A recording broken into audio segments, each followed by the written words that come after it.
আসসালামু আলাইকুম। আজ আমি আপনাদের সাথে কমন একটি রেসিপি শেয়ার করছি। বাসায় যদি কখনো মেহমান আসে, তাহলে অবশ্যই অন্যান্য আইটেমের সাথে এই আইটেম বা রেসিপিটা রাখার চেষ্টা করবেন। গরুর নেহারি অথবা পায়ার রেসিপি।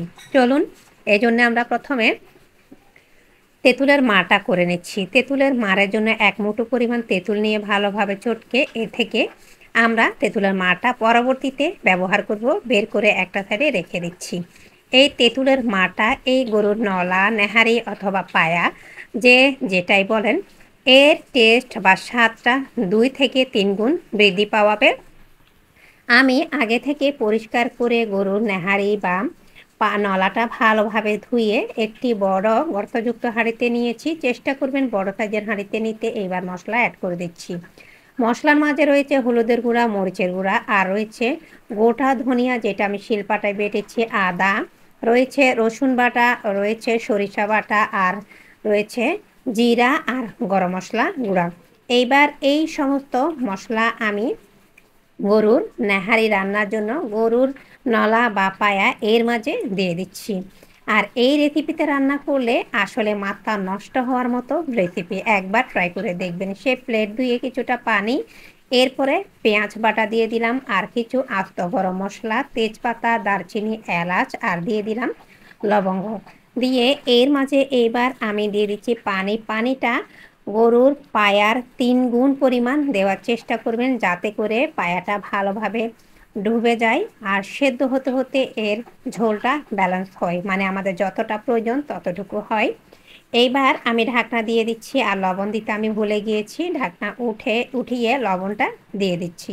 লবণটা একটু বাড়তি দেওয়ার চেষ্টা করবেন। পরবর্তী সময়ে যেহেতু আমরা টক ব্যবহার করব, ২ থেকে ২.৫ ঘন্টা রান্না করেছি। মাঝে বেশ কয়েকবার আমি চেক করার সাথে সাথে এর মাঝে কয়েকটা পানদান পাতা দিয়েছি।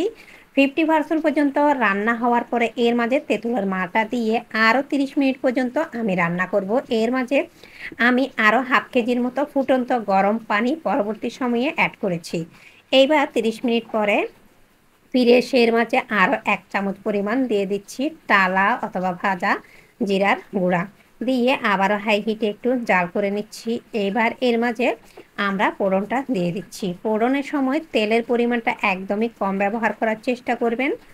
পেঁয়াজ দিয়ে দিলাম। পেঁয়াজ দিয়ে পেঁয়াজটা মোটামুটি কিছুটা ব্রাউন কালার করে নিচ্ছি। শুরুতে মনে হবে আপনাদের এ না পায়া অথবা নেহারির ঝোলটা কিছুটা পাতলা, কিন্তু ২-১টা জাল দিলে দেখা যাবে এর ঝোলটা পরবর্তীতে ঘন হয়ে এসেছে।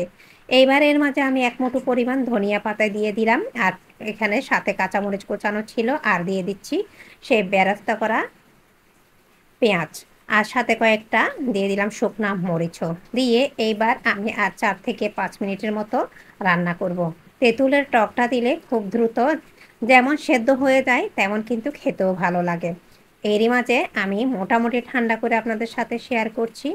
আশা করি নতুন জামাই বউ স্পেশাল এই নেহারি অথবা পায়া আপনারা যেকোনো সময় নতুন জামাই বউ দাওয়াত করলে নেহারি অথবা পায়াটা রাখার চেষ্টা করবেন। আগামী ভিডিওতে দেখা হবে। আজকের ভিডিও এই পর্যন্ত। আল্লাহ হাফেজ। আসসালামু আলাইকুম।